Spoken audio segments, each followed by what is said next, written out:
नमस्कार, मी तुमची मैत्रीण शब्दाळू म्हणजेच रुपाली जाधव आजच्या नव्या एपिसोडमध्ये तुम्हा सर्वांचं पुन्हा एकदा स्वागत करते. मंडळी, अगदी मनातल्या गप्पा म्हणजेच अगदी मनातल्या पॉडकास्टमध्ये आज मी तुमच्यासमोर घेऊन आले माझी अत्यंत लाडकी मैत्रीण, जिचं नाव आहे रिंकी आणि जी लोकमत सखी फेम म्हणून फेमस आहे, पार्टीवाली मुलगी म्हणून खूप सुंदर तिचं ओळख आहे आजच्या महाराष्ट्रामध्ये. एक उत्कृष्ट कंटेंट क्रिएटर आणि लव्ह रिलेशनशिपवर अगदी सुंदर कंटेंट देणारी आणि मनाने एकदम प्रांजळ हार्ड वर्कवर विश्वास ठेवणारी अशी माझी मैत्रीण रिंकी आज आपल्या समोर आलेली आहे आणि आम्ही खूप साऱ्या गप्पा मारणार आहोत. खरं तर मी खूप एक्सायटेड आहे तिच्याबरोबर गप्पा मारायला. तर चला वळूया आपण पुढच्या एपिसोडकडे. हाय रिंकी. हॅलो आणि थँक्यू सो मच. म्हणजे इतकं मोठं इंट्रोडक्शन आणि इतकं सगळं चांगलं बोलले गेले. मस्त वाटते मला आता. मस्त गप्पा वाटते. मुळातच आपण फार बोलके आहोत, बडबडे आहोत. आपल्या गप्पा मला आठवत आपला पहिला फोन अर्धा तासाचा झाला असेल नाही ना. मला असं वाटतं की कसं वाटतं तुला आज इकडे येऊन? अगं मला खूप भारी वाटतंय. म्हणजे सकाळपासून माझा मूड एकदम भारी मस्त होता की आज मला जायचंय, मला खूप बडबड करायची, म्हणजे आवडतं काम करायचंय माझं आणि ऑब्व्हियसली काहीतरी छान मेसेज पण द्यायचा आपल्याला. थोडंसं पावसाने मूड खराब केला पण मला असं वाटतंय. सो भारी वाटतंय. पाऊस मूड करून देतो. म्हणजे लिहायचं असेल तर ऑब्व्हियसली करून देतो, पण प्रवास करायचा असेल तर थोडं त्याला मत बदल सगळी तू तुझ्या थोडं असं वाटतं. बोल.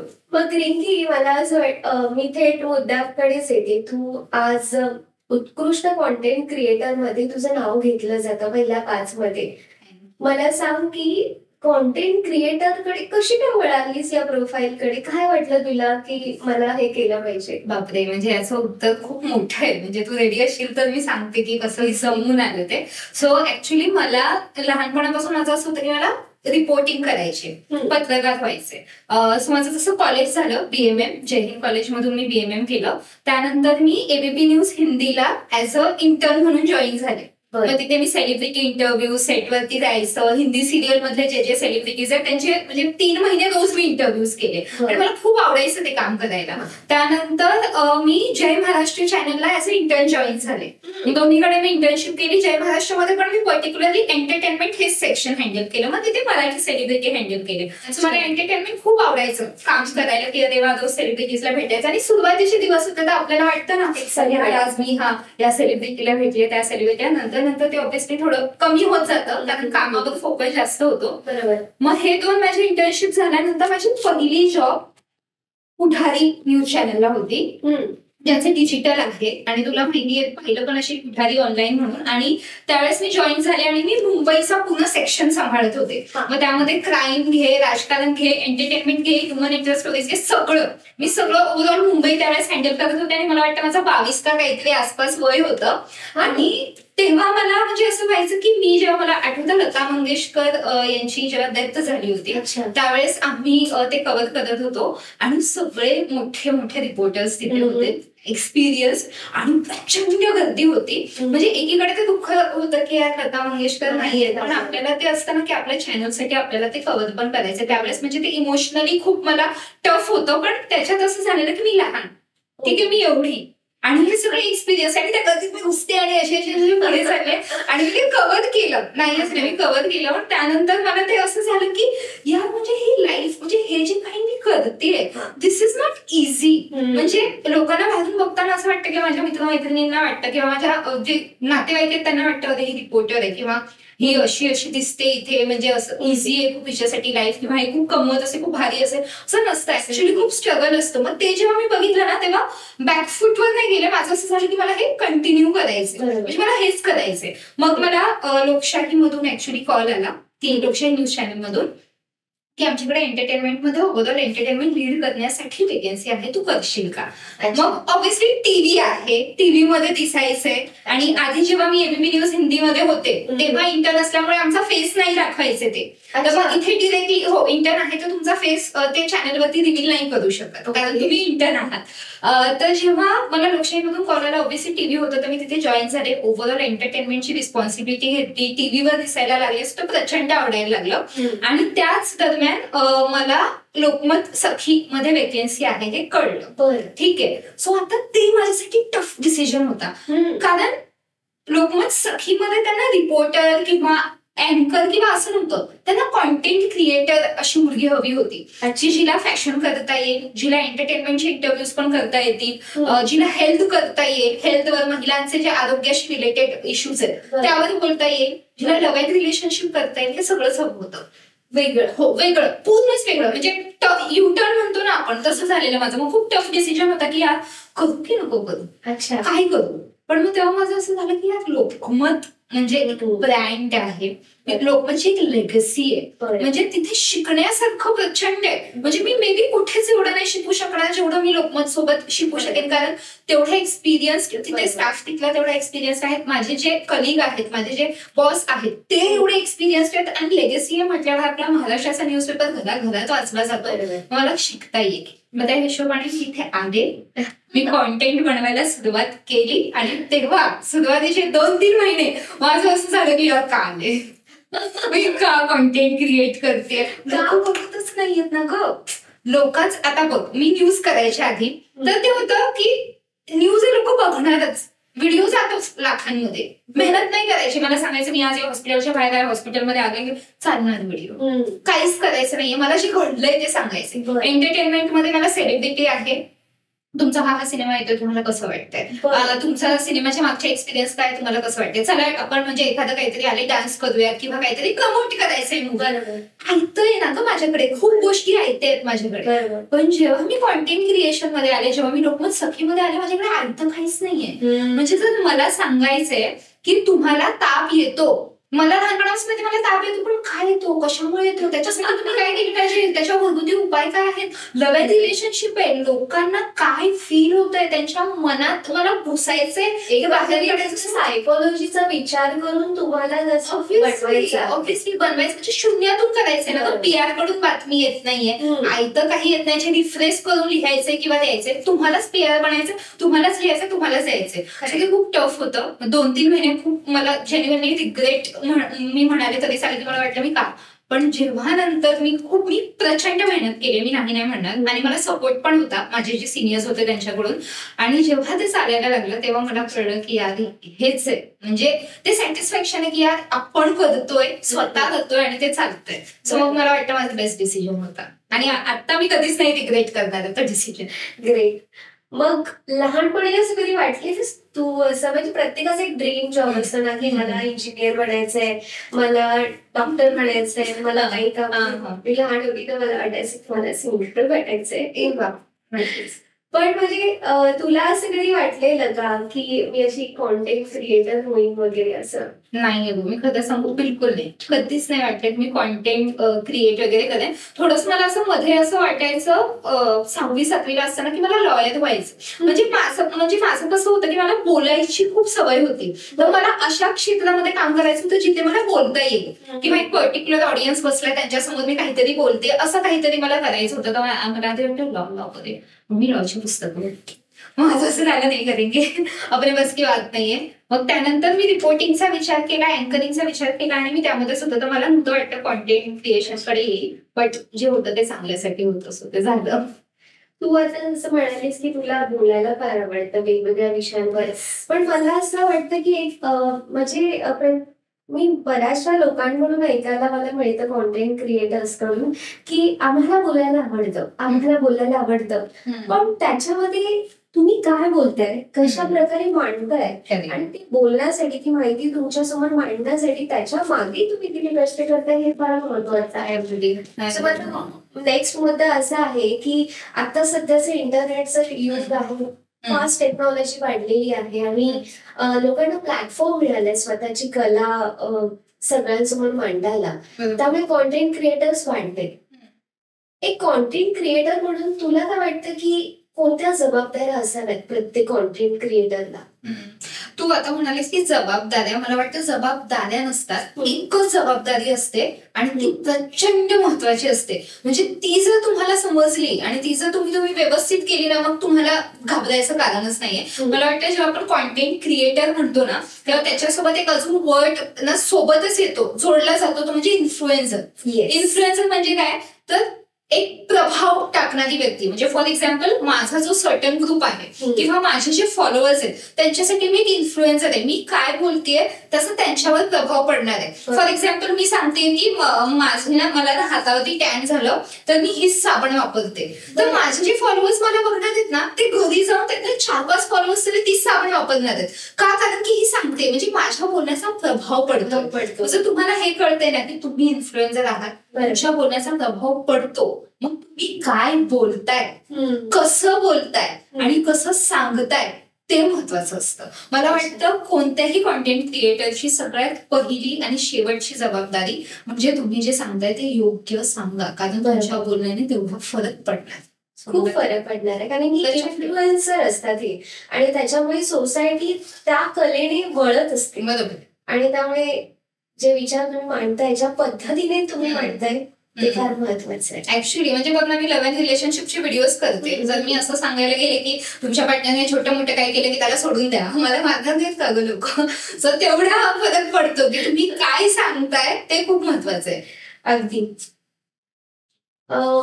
रिंकी, म्हणजे तुला एक नवीन ओळख मिळाली सध्याला, पाठीवाली मुलगी. पाठीवाली मुलगीबद्दल मला जास्त काही विचारायचं नाही, मी थेट रिंकीलाच विचारते. मला रिंकू पण चालेल. मी थेट रिंकीलाच विचारते की पाठीवाली मुलगी हे नाव तिला का पडलं आणि त्या कॉन्सेप्टने का तिला डोक्यावर उचलून घेतलं, सगळ्या प्रेक्षकांनी विचारूयात. ओके. सो पार्टीवाला जो कॉन्सेप्ट होता स्टार्टिंग पासून सांगते. माझ्या मॅम आहेत, म्हणजे लोकमत सखीमध्ये प्रतिज्ञा मॅम म्हणून आहे, जे ओव्हरऑल सखी सांभाळतात आणि लोकमतच्या त्या सिनियर जनरल मॅनेजर आहेत. सो त्यांना कॉन्टेंटचं प्रचंड नॉलेज आहे की म्हणजे काय चालू शकतं, ऑडियन्सला काय हवंय काय नाही. आणि लव्ह अँड रिलेशनशिप म्हणजे त्यांचा खूप आवडता विषय आहे. म्हणजे लोकांना आज युथ असू दे किंवा मिडल एज लोक असू दे, लव्ह अँड रिलेशनशिप बद्दल जाणून घ्यायला सगळ्यांना आवडतो. सो त्या एक ऑथर आहेत रविंदर सिंग म्हणून, त्यांना फॉलो करायचे. सो त्यांनी मला त्यांचे व्हिडिओज दाखवले. सो हे जे रविंदर सिंग आहेत ते इंस्टाग्रामवरती पार्टीवर कोट्स लिहितात त्यांच्या बुक मधले किंवा एखादी स्टोरी सांगतात आणि ते खूप चालतात व्हिडिओज, पण ते इंग्लिशमध्ये आहेत. बरं. आणि मोस्टली असं आहे की कॉफी डेट वरती तुम्ही गेलात किंवा असं म्हणजे हाय क्लास जे आपण गोष्टी म्हणतो ना ते सगळं त्याच्यामध्ये असतं. तर त्यांना तो कॉन्टेंट आवडायचं, तर त्या म्हणाले एकदा ट्राय करून बघ ना तू. आपल्या मराठीमध्ये असं कोणी करत नाहीये सध्या, मुळात लव्ह अँड रिलेशनशिप वरती बोलत पण नाहीये एवढं मराठी मीडियामध्ये आपल्या, तर तू एकदा ट्राय करून बघ. तेव्हा आपलं असं ना की आपल्या बॉस ओके मी तसं केलं. जेव्हा मॅम तिथून गेल्या माझं असं झालं यार मी 24 वर्षाची आहे पहिलं तर, आणि मी काय असं लिहिणार किंवा बोलणार जे म्हणजे एवढ्या लोकांना ते रिलेटेबल वाटेल. माझ्याकडून नाही होणार, मी मनात ठरवलं नाही होगा मेरे से कुछ भी नाही होगा. पण माझं असं होतं की लहानपणी मी थोडं लिहायचे, म्हणजे कसं तर आता फॉर एक्झाम्पल तू आहेस तर रुपाली काय करते त्याच्यावर मी तुला बघून मी पूर्ण लिहू शकते कविता. सो ते होतं माझ्यामध्ये की मी करेन. तर मी ना पहिलं लिहिलं क्रशवर. बरं. एक पार्टीवाला व्हिडिओ क्रश वरती गेला की तुम्हाला कोणावर क्रश असेल तर तुम्हाला काय वाटतं, त्या व्यक्तीच्या फिलिंग्स कशा असतात काय, ते सगळं मी लिहिलं. तो व्हिडिओ अपलोड केला आम्ही इंस्टाग्रामवर आणि तीच होती आपली इंस्टाग्रामवर अपलोड केला, त्याला ना 15,000 व्ह्यूज आले.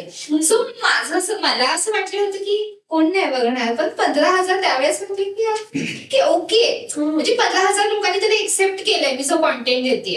मग थोडे व्हिडिओज केले पण चाललेच नाहीत. म्हणजे मग मला वाटायला लागलं की काय चुकतंय, कुठे हे होतंय, का नाही चालत आहे. मग आम्हाला आमचा ऑडियन्स कळला की आपण मराठी ऑडियन्सला केटर करतोय. आपला जो मराठी ऑडियन्स आहे ना तो असा ऑडियन्स नाहीये ज्याला डेट वरती जायचंय किंवा ज्याला ते घोस्टिंग आणि हे सगळं काही या सगळ्या गोष्टींमध्ये इंटरेस्ट आहे किंवा सिच्युएशनशिप मध्ये इंटरेस्ट आहे. नाही, आपला मराठी ऑडियन्स तसा आहे जो भावनेशी जुळलेला आहे. म्हणजे मी माझ्या आधीच्या पण इंटरव्ह्यूज मध्ये असं सांगितलं की ते असं ना की पावसाळ्यातलं प्रेम, की आम्ही दोघं एका छत्रीमध्ये चाललोय किंवा आम्ही बाईक वरती बसलोय आणि आम्ही असंच एक राईट वर गेलोय, हे सगळं लोकांना खूप कनेक्ट होतं. किंवा आई वडिलांचं प्रेम किंवा मुलीचं आणि आईचं प्रेम, आजी आजोबांचं प्रेम, जी माझी खूप व्हायरल गेली होती स्टोरी, प्रचंड व्हायरल गेली होती. सो हे आपल्या ऑडियन्सला बघायला आवडतं. मग हे जेव्हा मला कळलं तेव्हा मला हे कळलं की आता मला एका ठिकाणी शांत बसायचंय, सगळं बंद करून घ्यायचंय आणि त्यात घुसायचंय. कारण आता मला असा कॉन्टेंट लिहायचा आहे जो माझ्या ऑडियन्सला इथे लागला पाहिजे. म्हणजे जेव्हा तो स्क्रोल करतोय ना आपण म्हणतो थंब स्टॉपर व्हिडिओ पाहिजे, की तो स्क्रोल करताना त्याचा अंगठा माझ्या व्हिडिओ थांबला पाहिजे असं मला लिहायचंय. सो मग मला काय लिहायचंय, सो मी तसा वेळ घेतला, मग मी लिहायला लागले. माझं प्रत्येक स्टोरी अप्रूव्ह व्हायची. कधी नाही म्हणे अमय सर म्हणून सर आहेत आमचे, ते ग्रामॅटिकल एररसाठी चेक करायचे. सो तसं सगळं झालं आणि मग ते एवढं जुळून आलं की एकूण एक व्हिडिओ मला वाटतं 5 million 7 million 8 million. So I was like यार ग्रेट. म्हणजे खरंच म्हणजे तेव्हा मला वाटलं की यार खरंच मी लिहिते असं. की तुझी त्याची मेहनत पण आहे, त्यामागे तुझी मेहनत पण आहे. तू पूर्णपणे फोकस करून आणि मायबाप प्रेक्षक आहेत आपले, त्यांच्या भावनांचा सन्मान ठेवून आणि आपल्या संस्कृतीशी नाळ जोडलेली आहेच आपल्याशी, आणि त्या सगळ्यांचा विचार करून तू तुझी कॉन्टेंट क्रिएट ऍक्च्युली तू म्हणालीस ना की पार्टीवालं नाव कसं पडलं, खूप फनी स्टोरी आहे. मी जेव्हा ते पार्टीवाले व्हिडिओज करायला लागले तेव्हा मला ऑफिसमधून असं सांगितलेलं की अगं ते पार्टीवाले व्हिडिओ बघत बघत ना तुझ्यावरतीच प्रेम करायला लागतील मुलं, म्हणजे पर्टिक्युलर सेक्शन ऑफ मुलांचं, की म्हणजे ही आम्हाला आवडते, की आणि कमेंट यायचे अगं तसे की सुंदर दिसते किंवा छान दिसतेस तू, तू आम्हाला आवडतेस वगैरे वगैरे. तर मग ते वाचून ना मला असं वाटायचं की कॉन्टेंट बघा ना यार तुम्ही, सुंदरतेवर काय चाललं. मग त्या मुलींच्या कमेंट्स असायच्या की ताई तू हे लिहिलंस आणि मला खूप छान वाटलं, किंवा मी माझ्या मैत्रिणीकडे गेले, मी तिला हा व्हिडिओ दाखवला, आमची पुन्हा फ्रेंडशिप झाली. हे कमेंट्स खूप भारी वाटायचं. आणि त्यात ना मध्ये मध्ये सुरुवातीला कमेंट असायचं आधी पार्टीवाली, किंवा मग एखादा कमेंट अरे पार्टीवाले, ते डोळे असे बाहेर आलेले इमोजी असायचे, म्हणजे आनंदवाले सॅडवाले. मग मला वाटलं पार्टीवाली असं 2-3 महिने गेल्यानंतर नावच पडलं ग पार्टीवाली. हा म्हणजे कमेंट्स यायचे त्याच्यामध्ये पार्टीवाली पोरगी, पार्टीवाली बाई, अरे पार्टीवाली क्रश, आणि मग ते नाव पडलं ते पडलंच. म्हणजे ते पार्टीवाली म्हणूनच ओळखायला लागले. इव्हन ऑफिसमध्ये ज्या लोकांना मी भेटले नव्हते ते पण मला म्हणायचे अगं तू पार्टीवाले व्हिडिओ करते तू असं. तर मग ते नावच पडलं पार्टीवाली म्हणूनच नाव, ब्रँड नेमच. म्हणजे आता पण ट्रेनमध्ये वगैरे जेव्हा भेटतात कोणी पण त्या पण म्हणतात अहो ताई तुम्ही त्याच माझे पार्टीवाले व्हिडिओ बनवता, आम्हाला खूप आवडतात, माझी मुलगी बघते. सो मग ते म्हणून मग इन्स्टा बायो मध्येच टाकलं पार्टीवेअर. सो त्याची स्टोरी आहे. मला सांग की इतकी सुंदर तू कहाणी सांगितलीस या प्रवासाची. सो हा प्रवास तुला काय देऊन जातो, म्हणजे कोणते चांगले अनुभव आणि कोणते असे वेगळे अनुभव आले? अगं जेव्हा मी कॉन्टेंट बनवायला सुरुवात केली म्हणजे लव्ह अँड रिलेशनशिप वरती, तेव्हा खूप बेसिक म्हणजे अशा प्रॉब्लेम्सच्या मे बी ना ऑडियन्सला वाटतील ह्या कुठे प्रॉब्लेम आहेत, पण त्या आम्ही फेस केल्या होत्या जेव्हा आम्ही हा कॉन्टेंट घेऊन आलो. पहिलं तर जे सिनियर्स आहेत, म्हणजे आता तू जेव्हा लोकमत म्हणतेस तेव्हा असं होतं की न्यूज सेंट्रिक चॅनल किंवा ज्याच्यामध्ये फक्त न्यूज दाखवली जाते. सखी खूप डिफरंट आहे, म्हणजे लाईफस्टाईल कव्हर करतो आपण, लाईफस्टाईल मध्ये सगळंच येतं, लव्ह अँड रिलेशनशिप, फॅशन वगैरे सगळं सगळं.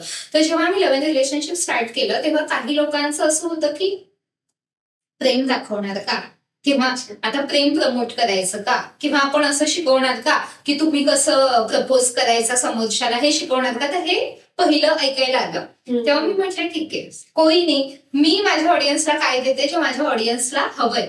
आपल्या मराठी ऑडियन्सला हक्काची व्यक्तीच नाहीये आपल्या फिलिंग्स सांगायला.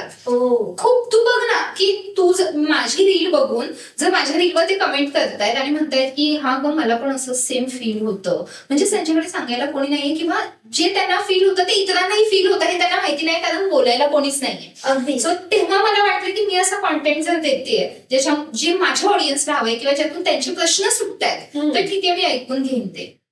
जेव्हा ते चालायला लागलं आणि जेव्हा ते म्हणजे मिलियन्स मध्ये व्हिडिओ जायला लागले तेव्हा असं काही लोकांकडून मी ऐकलं की तुझे व्हिडिओ तर चालणारच ना, तू तर सुंदर दिसतेस.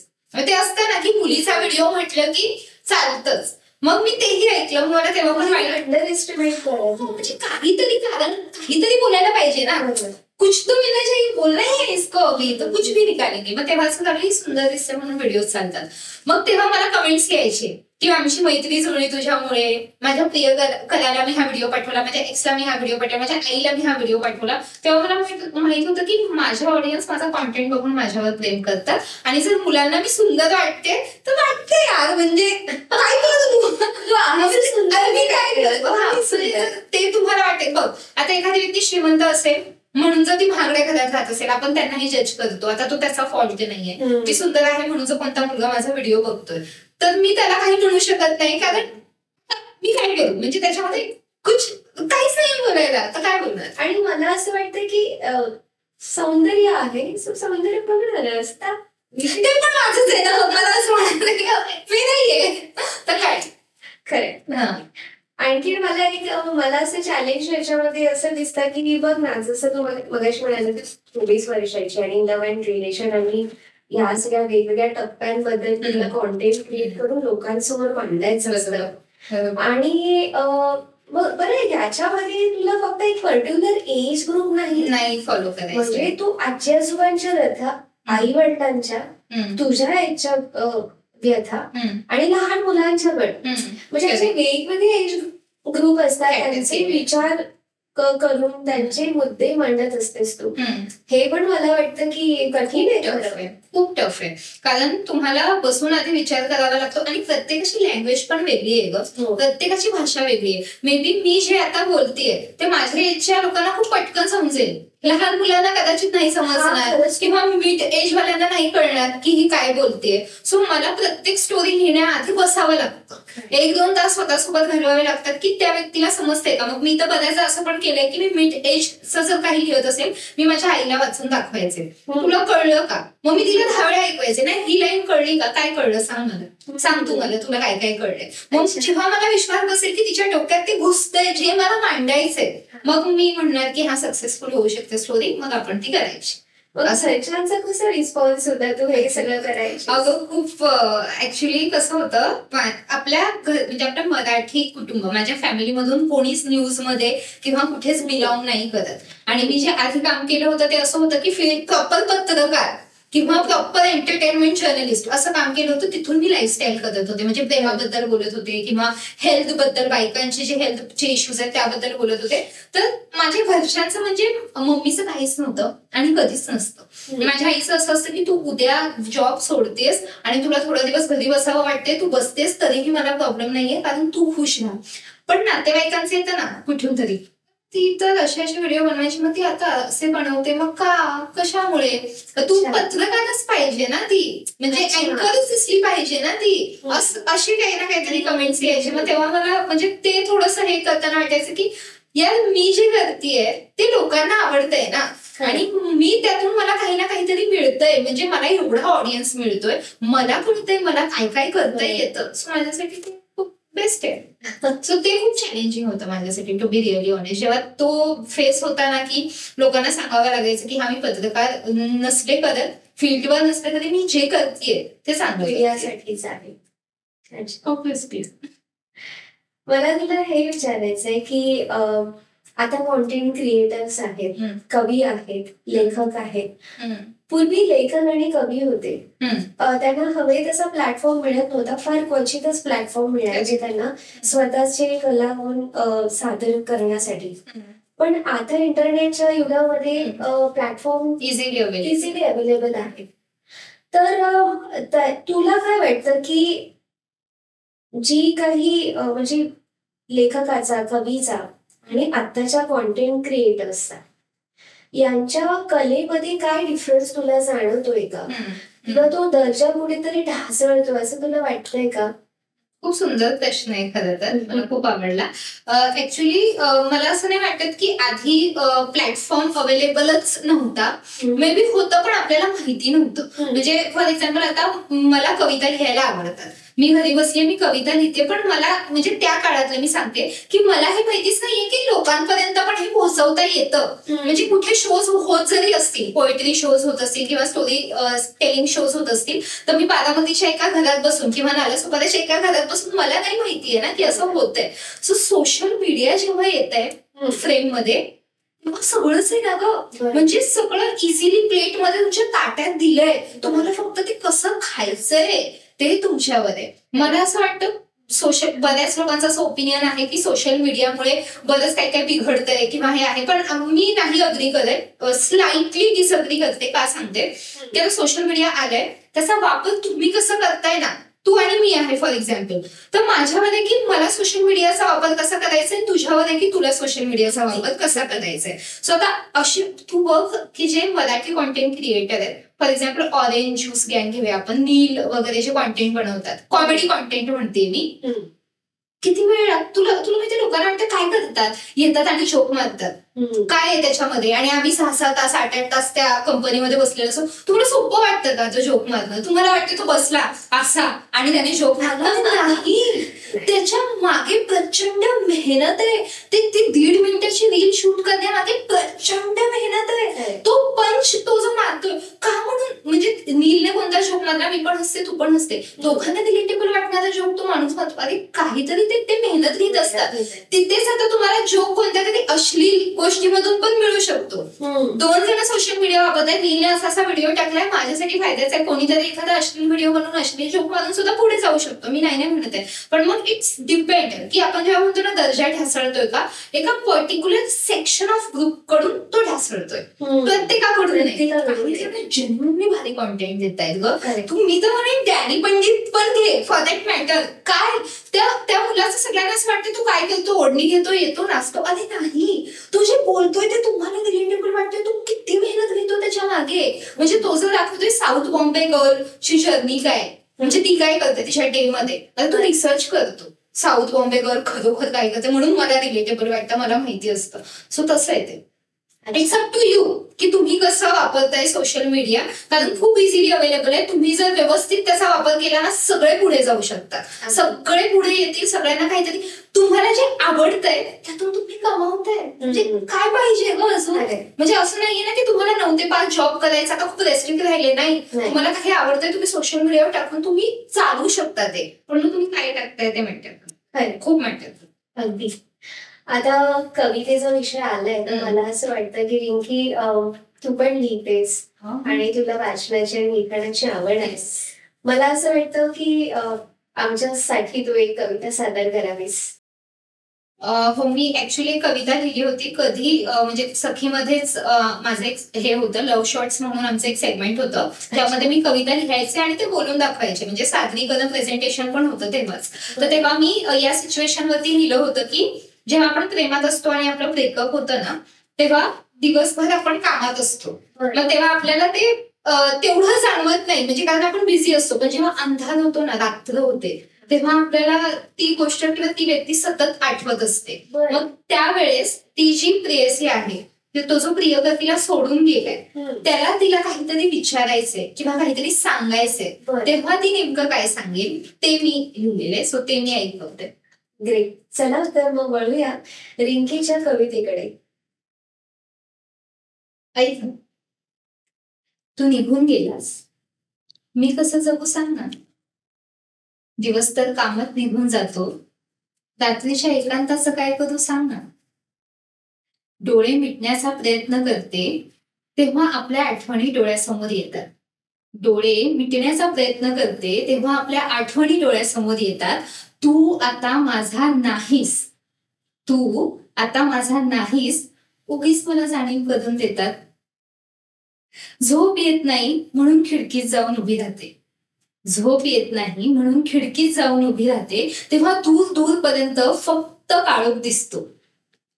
मी आता पूर्णपणे एकटी पडलीये, तो काळोख मला सांगतो. एकटेपणाची जाणीव होताच जेव्हा मी पुन्हा झोपायला जाते, एकटेपणाची जाणीव होताच जेव्हा मी पुन्हा झोपायला जाते, पांघरून अंगावर घेऊन तुझ्या विचारांमधून पळ काढण्याचा प्रयत्न करते. एवढ्यावरच रात्र संपते असं नाहीये बरं का, एवढ्यावरच रात्र संपते असं नाहीये बरं का. तू स्वप्नात येतोस आणि पुन्हा जाग येते, आणि मग पुन्हा विचारावंसं वाटतं, ऐक ना, तू निघून गेलास, मी कसं जगू सांग ना. दिवस तर कामातच जातो, रात्रीच्या एकांताचं काय करू सांग. ग्रेट. खूप खूप खूप सुंदर रिंकी. मला तुझी खूप कविता आवडली आणि त्याच्या मागे तुझी मेहनत आणि तुझे जे सुंदर विचार आहेत ते खरंच कळत आहेत. त्याच्यासाठी खरंच खूप माझ्यावरून प्रेम. Thank you so much. रिंकी, मला आणखीन एक मुद्द्यावर तुझ्याशी बोलायचं आहे की आता आपला विषय आहे की कवितेचं सादरीकरण असेल किंवा कॉन्टेंट क्रिएशन बद्दल काही असेल, लेख असेल. आता आहे ना की मराठी लोकांचा कल मराठीपेक्षा आहे ना ते प्राधान्य इतर भाषेला देत आहेत. तर तुला काय वाटतं की म्हणजे का असं होत चाललंय आणि ते खरंच राईट आहे का असं वाटतं तुला? मला नाही वाटत की ते राईट ऍक्च्युली रॉंग आहे. पण मी माझं पर्स्पेक्टिव्ह सांगते की मला का असं वाटतं. तुला एक बेसिक एक्झाम्पल देते. माझा एक फ्रेंड आहे, तो युट्यूब व्हिडिओज बनवतो, ट्रॅव्हल ब्लॉग बनवतो. तर त्याने सुरुवात केली मराठीमधून ट्रॅव्हल ब्लॉग करायला. आणि त्याला ना हवे तेवढे सबस्क्रायबर गेन नाही झाले 2-3 महिन्यांमध्ये. तर मग त्याने हिंदीमध्ये व्हिडिओज बनवायला सुरुवात केली. बिकॉज त्याने काय डोकं लावलं की माझा कॉन्टेंट लोकांपर्यंत पोहोचत नाहीये, कारण की मी फक्त मराठी ऑडियन्सलाच कॅटर करतोय किंवा फक्त मराठी ऑडियन्सकडे मला जायचंय. म्हणून मी जर हिंदीमध्ये बनवलं तर मला मराठी पण बघतील, मला हिंदी पण बघतील, गुजराती लोक ज्यांना हिंदी येतं तेही बघतील, साऊथचे लोक ज्यांना हिंदी येतं तेही बघतील. सो माझं इझी होईल का? सो ते इझी करण्याच्या नादात किंवा रीच वाढेल, गोष्टी सोप्या म्हणजे लगेच मिळतील, इझिली मिळते, म्हणून कुठेतरी आपण त्या हिंदी भाषेकडे जातोय, दुसऱ्या भाषेकडे जातोय किंवा इंग्लिश फॉर दॅट मॅटर की आपण तिकडे जातोय. पण मला ते चुकीचं याच्यासाठी वाटतं कारण की जर आपण ऍज अ कॉन्टेंट क्रिएटर मला जर हा चान्स मिळालाय की मी लोकांपर्यंत पोहोचू शकते, तर मग मी का माझ्या मराठी लोकांपर्यंत नको पोहोचू? मग मी त्यांच्याकडेच जाईन ना, मी त्यांना सांगेन. आणि तुला मी सांगू का, बघ आता माझं समज 4 लाख फॉलोअर्स आहेत आणि मी मराठी कॉन्टेंट बनवते आणि दुसऱ्या व्यक्तीचे 8 लाख फॉलोअर्स आहेत, पण तो हिंदी कॉन्टेंट बनवतो, तरी माझं पारजं जड आहे असं मी म्हणेल. का? कारण ते 4 लाख लोक फक्त मराठी, म्हणजे मी फक्त माझ्या लोकांपर्यंत पोहोचले. तुमच्याकडे जे 8 लाख आहेत त्याच्यामध्ये वेगळे पण लोक आहेत. बरं, आता ह्याच्यात मी दुसऱ्या भाषेचा अपमान करते असं मला नाही म्हणायचं, मी माझ्या भाषेचा सन्मान करते आणि मला करू नये. मला सांग, साऊथचे जे मूवीज येतात आता, का लोक ते मूवीज एवढे बघतात? कारण त्यांच्या कल्चर बद्दल आहे, त्यांच्या संस्कृतीबद्दल आहे, ते जसे वागतात, ते जसे बोलतात, त्यांचं जे लाईफस्टाईल आहे ते त्यात दाखवलं गेलं, म्हणून ते लोक बघतात. मग मी जर आज माझे 4 लाख मराठी ऑडियन्स आहे, तर तो माझा कल्ट ऑडियन्स आहे. कल्ट ऑडियन्स मी जेव्हा म्हणते म्हणजे तो असं ऑडियन्स आहे ना की माझे उद्या कुठून 2 लाख जरी म्हणजे कमी जरी होत असेल ना, मी ते राहिलेले जे 2 लाख आहेत ना ते पण माझे लॉयल फॅन्स असणार किंवा लॉयल फॉलोअर्स असणार, कारण त्यांनी बघितलं शून्यातून मला घडताना. दुसऱ्यांचे फॉलोअर्स ते कमी होतात वेगवेगळ्या भाषेतले किंवा वेगवेगळे जॉईन झालेले. ते मे बी फॉर एक्झाम्पल आता समज मला साऊथच्या कोणत्या तरी हिरोला विजय देवरकोंडा आहे, मी त्याला अनफॉलो केलं, मला फील नाही म्हणत काय ह्याचं मी अनफॉलो केलं, मला आवडायचं आता नाही आवडत मी अनफॉलो केलं. तिथे मला जर अशोक मामांना अनफॉलो करायचंय, मी करू शकेन का ग? नाही ना, कारण माझी भाषा आहे, माझी माणसं आहेत ग. म्हणून मला वाटतं आपली भाषा सोडून वेळ लागेल ना, मग द्या ना. का नको द्या तुम्ही वेळ? का नाहीयेत का मराठी कॉन्टेंट क्रिएटर केवढे हिट झालेत? तुम्ही वेळच नाही देताय, तुम्ही सोपा मार्ग काढताय आणि तुम्ही जाताय, मला वाटतं ते चुकीचं. अगदी रास्त मुद्दा मांडलायस तू. मला आणखी एक विचारायचं आहे की मराठी भाषा संवर्धनासाठी तू काय प्रयत्न करतेस किंवा आपण काय प्रयत्न केले पाहिजे? सगळ्यात सोपं मराठी म्हणजे, आणि मला खूप असं म्हणजे थोडंसं ना लाज वाटल्यासारखं होतं की मला असं म्हणावं लागतंय की मराठी संवर्धनासाठी ना तुम्ही वाचा आणि बोला. म्हणजे मराठी बोललंच नाही जाते ग. म्हणजे तू बघ ना, तू कुठे गेलीस, आता मी जय हिंद कॉलेजला होते तर तिकडे 99% इंग्लिश होतं, सेलिब्रिटी कॉलेज 1% हिंदी, मराठी नाहीच. म्हणजे आणि जर मराठी बोलायचं त्यांना असं वाटायचं की कमीपणा किंवा डाऊन मार्केट आहे ग, गावठी भाषा आहे किंवा हे का बोलायचं, आपली इमेज डाऊन होते. हा जो विचार आहे ना, हा मुळात काढून टाकला पाहिजे. तुम्ही घरी इंग्लिश शिकवताना मुलांना चांगले शिकवलं पाहिजे, मी नाही म्हणते, गरज आहे काळाची इंग्लिश शिकणं, पण मराठी पण बोला ना. ती गरज आहे ते बोला आणि वाचा. मला वाटतं ते खूप महत्वाचं आहे. आणि मुळात लोकांना समजावा किंवा आपल्या मुला-मुलींना, मित्र-मैत्रिणींना समजावं की आपली भाषा किती महत्वाची.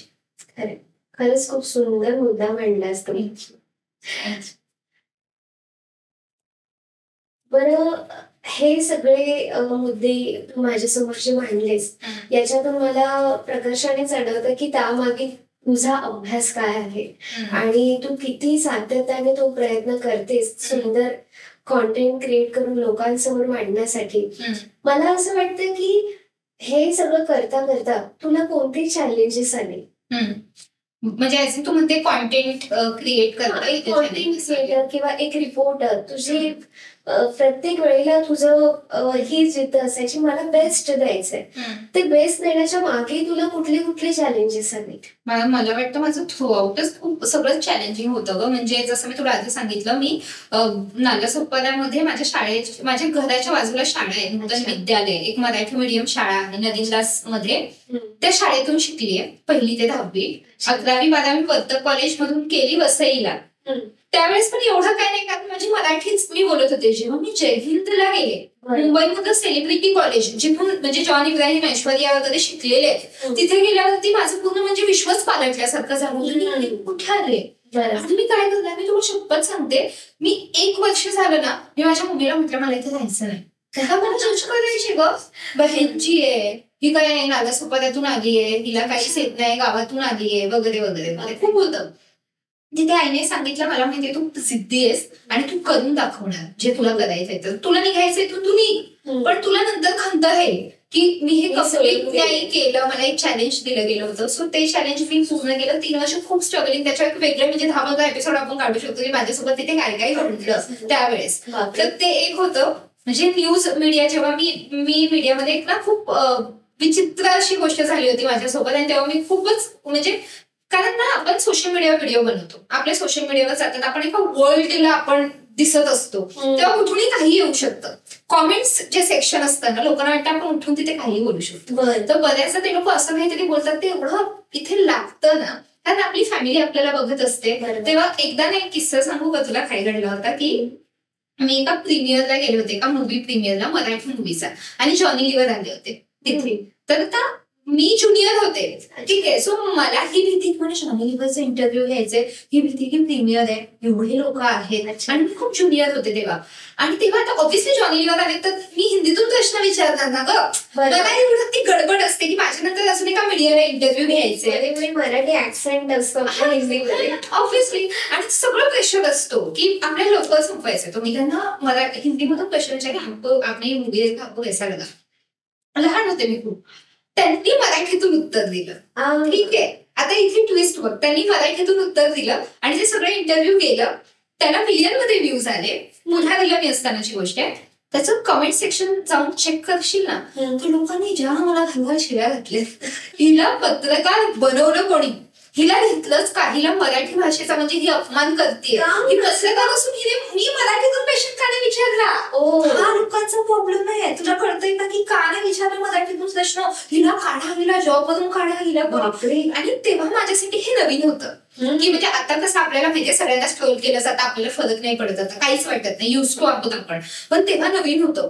मग तेव्हा ना मी एका सेकंदासाठी असे सांगले होते, मम्मी मी सोडू काय, अरे हे काय, माझी तर काही चूक नाही, मला किती बोलतायत, जॉब वरून काढणं वगैरे, मनावर आपला परिणाम होतो ना ग. उद्या आपल्या बॉस समोर आपल्याला जायचे आणि कमेंट्स वाचून तेही वाचतायत. बरोबर. सो ते खूप चॅलेंजिंग. मग त्यातून जे ओव्हरकम करायचं होतं ते डेंजर होतं. सो बेसिकली माझी जीभ पण जड आहे. तुला पण आता मे बी अंदाज आला असेल बोलताना की माझी जीभ थोडीशी जड आहे. त्याच्यावरूनही मला कमेंट्स यायचे, खूप कमेंट्स यायचे की तू बोलायला शिक, सुपारी ठेवलीस तोंडात, ते काढून फेक, म्हणजे खूप घाणेरड्या लेवलचे कमेंट्स यायचे. तर आणि मग तेव्हा मला कळलं होतं ऍक्च्युअली माझा आवाज असा येतो का, अच्छा हा इश्यू आहे का. मग त्यानंतर मी क्लासेस वगैरे घेतले, मी आताही खूप बऱ्याच गोष्टी करते माझं ते, आणि खूप ओव्हरकम केलंय मी थ्रू आउट एवढे 3 वर्षांमध्ये. पण तेव्हा असं वाटायचं की मी सोडून द्यावं. इव्हन जेव्हा पार्टीवाले व्हिडिओ स्टार्ट झाले तेव्हा पण लोकांचं शेमिंग वरून कमेंट करणं वगैरे या गोष्टी पण खूप, आणि हे परिणाम होतो का आपल्या मेंटल हेल्थवर परिणाम होतो. आणि आपल्याला वाटतं ऍज अ प्रेझेंटरच आपण प्रेझेंट नाही केलं पाहिजे का, लोकांसमोर नाही गेलं पाहिजे का. सो ते खूप चॅलेंजिंग होतं, खूप टफ होतं. मुळात ते कमेंट्सला इग्नोर करायचं आणि आपल्यावर पर्सनली हार्म नाही होऊन द्यायचा त्या गोष्टींचा, हे खूप अवघड होतं. म्हणजे मी वाचते माझ्याबद्दल की अरे रिंकी तर अशीच आहे, आणि मी असं म्हणते की जाऊ बोलताय ना बोलू दे. हे जेव्हा येतं ना, ते त्याच्यासाठी वेगळी जर्नी असते, तर ती माझी कठीण होती. पण मी आता शिकले, आता मला कमेंट्स पासून काहीच फरक पडत नाही. Use to it. बापरे. खरं तर रिंकी तुझे मला हे आता जे सांगितलंस ना, मी खरंच थक्क झाले ते ऐकून. पण कसं असं माहितीये की मला जेन्युअनली मला असं वाटतं की जेव्हा अशा प्रकारचं कोणीतरी बॉडी शेमिंग करतं किंवा अशा प्रकारचे वाईट कमेंट जेव्हा आपल्याला येतात ना, ते स्पोर्टिंगली घेऊन आपण पुढे जायचं असतं. करेक्ट. आणि ते शिकायला वेळ लागतो. हा, पण जेव्हा आपण स्पोर्टिंगली घेऊन जे पुढे जातो ना, एकतर त्यांना एक चोख उत्तर असतं आणि प्लस आपण कॉन्फिडेंटली आरशाला आपण उत्तर देऊ शकतो की हा, मी करून दाखवले. येस. खरंच त्याच्यासाठी माझ्याकडून तरी खूप खूप क्लॅप तुझ्यासाठी. Thank you so much. रिंकी, मला असं सांग की हा सगळा प्रवास तुझा सुरू असताना तू वाचनाकडे वळलीस, लिखाणाकडे वळलीस, तर सध्याला आता काय वाचतेस तू? बापरे, मी आता भगवद्गीता वाचतेय. आणि असं म्हणतात की भगवद्गीता जेव्हा तुम्ही वाचायला सुरुवात करता ना, तेव्हा ते तुम्ही वाचायला सुरुवात करता असं नसतं. ते असं म्हणजे खूप तुला म्हणजे वियर्ड वाटेल ऐकून, पण असं म्हणतात आणि लोक मानतात पण की ती देवाचीच इच्छा असते की तू आता भगवद्गीता वाचायला सुरुवात केली पाहिजे आणि तेव्हा तुम्ही ती वाचता. तर माझ्या आयुष्यामध्ये ऑब्व्हियसली पर्सनल लाईफमध्ये बऱ्याच गोष्टी घडत असतात. खूप काही घडलंय आणि त्यानंतर मी त्या गीतेकडे वळले आणि आता मी गीता वाचते. आणि तुला खरं सांगते, शपथ, प्रत्येक माणसाने वाचली पाहिजे अशी ती गोष्ट आहे. तुम्ही वाचलीच पाहिजे. तुमच्या आयुष्यात असणाऱ्या प्रत्येक प्रॉब्लेमचं उत्तर त्या गीतेमध्ये खरंच आहे. ते सध्या मी वाचते. ग्रेट. आणि मग सध्याला आता कोणतं लिखाण करतेस? लिखाण म्हणजे ते एक ना पोएट आहे निधी नरवाल म्हणून, तुला माहिती असावी कदाचित. तिने तिच्या ना एका इंटरव्ह्यू मध्ये सांगितलं होतं की हम मोहब्बत लिखते हैं क्योंकि लोग मोहब्बत सुनना चाहते हैं. सो मी आता तेच लिहिते, प्रेम. कारण की लोकांना प्रेमच आवडतं आणि मला स्वतःला प्रेमावर लिहायला खूप आवडतं. सो मी सध्या तेच लिहितेय. ग्रेट. जिव्हाळ्याचा विषय. खरं तर आपल्या आवडी निवडी जुळत आहेत. बरोबर. मला सांग की आयुष्याचा आतापर्यंतचा प्रवास कसा आहे तुझा? काय वाटतं तुला? मला हे वाटतं की you can and you will. मी तुला म्हटलं ना, मी जैन कॉलेजमध्ये त्याची टॅगलाईन होती you can and you will. तेव्हा मला असं वाटायचं की हे काय सांगतायत, you can and you will म्हणजे काय, तुम्ही करू शकता वगैरे वगैरे. पण हा माझा थ्रूआउट प्रवास तुला सांगताना मी पण आठवते ना ग, त्या मेमरीज मध्ये परत जाते. तेव्हा मला वाटतं obviously you can and you will म्हणजे तुम्हाला काही करायचंय, तुमची इच्छाशक्ती आहे, जिद्द आहे, तुम्हाला मेहनत करायची ना, तुम्ही करणार. प्रत्येक गोष्ट करणार. एखादी गोष्ट जी तुम्हाला येत पण नसेल ना, ती पण तुम्ही करणार. जर तुमची मेहनत करण्याची म्हणजे तुम्हाला जर इच्छाशक्ती स्ट्रॉंग असेल तर सगळं करू शकता असं मला वाटतं. सो माझी थ्रूआउट जर्नी मला तेच वाटते, you can and you will. Great. आणि मग भविष्यात तुला काय करायला आवडेल? बापरे, हा प्रश्न जेव्हा तुम्हाला सांगितलं ना, तू हे विचारणार तेव्हा पण असं झालं की आधी ना असं होतं, म्हणजे एक सर्टन एज पर्यंत असं होतं की डिसाइडेड असायचं की मला हे हे हे हे करायचंय किंवा हेच मला बनायचंय. पण आता मी अशा फेज मध्ये आहे की जे होतंय ते होऊन द्यायचं किंवा त्या फ्लो मध्ये जायचं. म्हणजे जे माझ्या देवाला मान्य आहे, तो मला जिथे नेणार आहे मी तिथेच पोहोचणार आहे. या गोष्टीवर मला विश्वास आहे. म्हणून मी विचारच नाही करते सध्या की मला भविष्यात काय करायचंय. आता मी जे करते ते मला करत राहायचंय. कर्म करत राहा, फळ द्यायचं. आणि हा प्रश्न मी प्रत्येक माझ्या पाहुण्यांना विचारते की अशी कोणती गोष्ट आहे की तुला स्वतःमध्ये चेंज करावीशी वाटते? बापरे, अशा खूप गोष्टी आहेत ज्या मला स्वतःमधल्या चेंज करायच्या होत्या आणि मी करते ऍक्च्युली. मी त्याच्यामध्येच म्हणजे त्याच झोन मध्ये आहे सध्या. मला सगळ्यात पहिली आणि सगळ्यात महत्वाची गोष्ट माझ्यामधली बदलायची होती ती म्हणजे पीपल प्लीजिंग. तुला ती टर्म माहितीये की मला माहिती आहे. पीपल प्लीजर म्हणजे एक अशी व्यक्ती जी सतत ना दुसऱ्यांच्या मनाला काय वाटेल याचा विचार जास्त करते आणि त्याच्यासाठी ती तिचं काम करत असते. म्हणजे धडपड करत असते की समोरच्याला वाईट नाही वाटलं पाहिजे माझ्या या वागण्यामुळे असं फील. म्हणजे आता मी फोन ठेवला कोणाचा तरी, पण मी रूढ नाही बोलले कोणतं वाक्य, मी परत फोन करून पुन्हा बोलू का असं ते. आणि खूप होतं माझ्यात ते. आणि मग काय होतं ना, आपण जेव्हा तेवढं पीपल प्लीजर असतो ना, मग तेव्हा आपला खूप फायदा घेतला जातो. किंवा आपलं जे म्हणतो ना कलियुगात आहे आपण, ते आपल्यासारखे खूपच चांगले मन असणारे किंवा खूपच लोकांचा विचार करणारे लोकांसाठीच हे विश्व नाहीये. सो मला ते मेजरली माझ्यामध्ये चेंज करायचं होतं. जे करतीये जमलेला नाहीये बिकॉज तो बेसिक स्वभाव आहे, मूळ स्वभाव आहे माझा, सो मला तो बदलता येत नाही, पण आय एम ट्राईंग. आणि सेकंड, मला थोडीशी शिस्त लावायची होती माझ्या लाईफस्टाईलला. म्हणजे खूप अनहेल्दी लाईफस्टाईल होती माझी, जे खाणं पिणं राहणं उठणं बसणं, सिन्स मी ज्या फील्डमध्ये त्यामुळे पण मी आता ट्राय करतेय की मी थोडंसं शिस्त लावावी माझ्या संपूर्ण दिवसाला. एक उठण्याचा टाइम असावा, एक झोपण्याचा टाइम असावा, खाण्या पिण्याचा एक टाइम असावा. सो ते मी मेजरली चेंज करते किंवा करायचंय मला. खरं तर तुझ्याशी गप्पा मारून मला खूप भारी वाटलं आणि मला तर असं वाटतं की आपल्या गप्पा संपूच नाही. कधी कुठलाही होता आपण दिला ना की आपण खूप भरभरून आपण गप्पा मारू शकतो. ऍक्च्युली खूप भारी वाटलं मला. मला पण खूप छान वाटलं दुपारी तुझ्याशी बोलून. खूप खूप मन मोकळेपणाने खरं तर बोलता आलं. खरंच. जाता जाता आपण एक रॅपिड फायर राऊंड घेऊया. ओके. मी तुला काही शब्द देईन आणि त्या शब्दांवरून एक दोन ओळी तुला बोलायच्या आहेत. म्हणजे on the spot. On the spot. हो. आहे. You have to. Okay. You can you will. You can you will. So माझा पहिला शब्द आहे की पाठीमध्ये मुलगी. तुमच्या सर्वांची आवडती कायम. प्रेम. गरजेचं खूप जास्त. आणि आभाळ.